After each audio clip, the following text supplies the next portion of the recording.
तर अजितदादा आज बीड दौऱ्यावर आहे आणि उपमुख्यमंत्री अजित पवार यांचं करण्यात आलेलं आपल्याला पाहायला मिळतंय।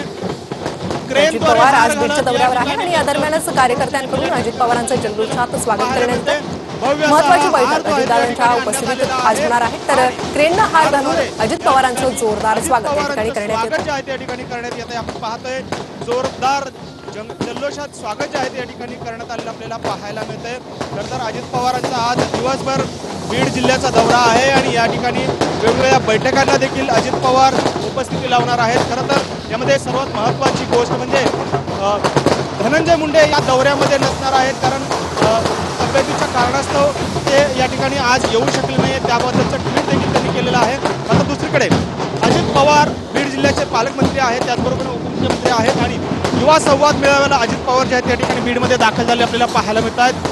जोरदार शक्ती प्रदर्शन जे आहे या ठिकाणी करण्यात येतंय।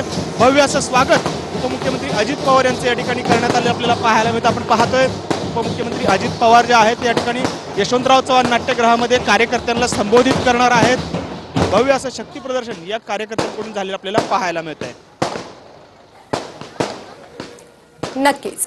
तर बीडमध्ये क्रेननं हार घालून अजित पवारांचं जोरदार असं स्वागत करण्यात आलेलं आहे। आज दिवसभर अजित पवार बीडच्या दौऱ्यावर असणार आहे आणि त्याच पार्श्वभूमीवर त्यांचं बीडमध्ये आगमन झाल्यानंतर स्वागत